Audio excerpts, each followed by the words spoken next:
Guys, ipapakita ko sa inyo kung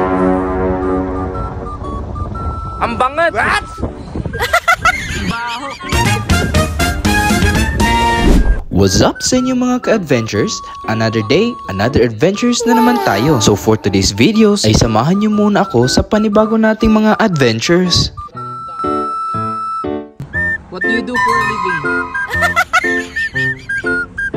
Dito nga mga ka-adventures ay papunta kami sa pinagtatrabahuan ng brother-in-law ko. Woo! What's up party people in the world? Woo!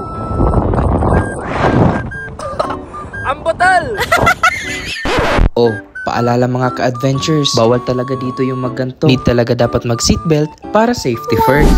Guys, itong lupa na to, pagmamayari ng simbahan. What? Yep, tama po yung naririnig nyo. Simbahan ng The Church of Jesus Christ of Latter-day Saints. Dito nga mga ka-adventures ay marami dito mga baka na kung saan own ng church. At ang mga milk nito ay idinodonate at kahit ano pa sa iba't ibang dako ng mundo. At dito mga ka-adventures ay pinalipad na yung isang falcon. Ginagamit pala namin ito mga ka-adventures sa panghunting.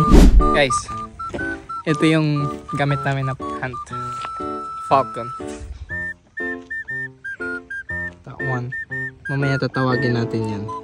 At dito mga ka-adventures ay papakita ko sa inyo kung paano tumawag sa falcon. Ang mga falcon na pala ito ay may mga GPS na. Kaya kung saan sila pumunta ay natatrack namin. Dito mga ka-adventures ay kailangan nyo may hawak na pagkain upang lumapit sila. Nakasuot pala ako dito ng gloves. Sobrang higpit kasi ng grip nila. Una kabado pero sign na yan lang.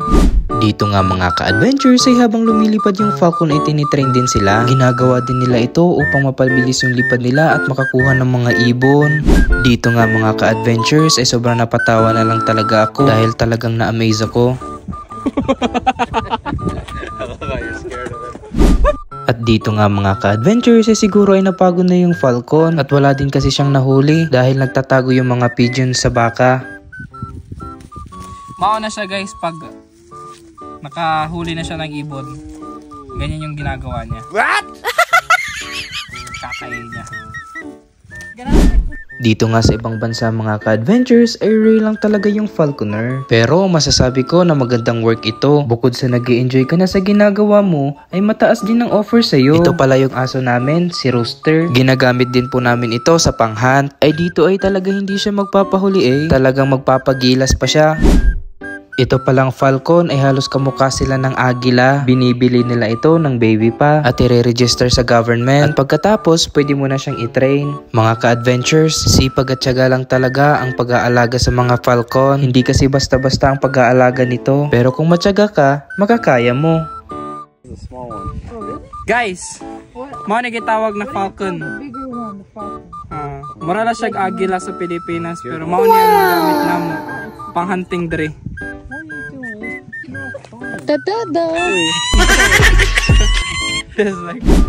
Mga ka-adventures, ito pala yung mga dala naming falcon dito. Pansin nyo ba kung bakit may mga helmet yung iba? May checkpoint din kasi sila pag lumilipad. Baka matikitan ng mga LTO. Mga ka-adventures, sobra talaga ako nagpapasalamat sa walang sawang suporta nyo sa akin at sa panonood sa mga videos ko. Ako'y sobrang natutuwa talaga sa mga comments ninyo at pag nakikita ko, nagsishare kayo. At pasensya nga pala kung ngayon lang ako nakapag-upload ng mga videos ko. Na-busy na din kasi sa work at salamat nga pala sa aking napakagandang asawa sa pagmomotivate niya sa akin palagi at sa pamilya ko dyan sa Pangasinan at sa Dagami at sa lahat ng mga nanonood. Sobrang na-appreciate ko kayong lahat.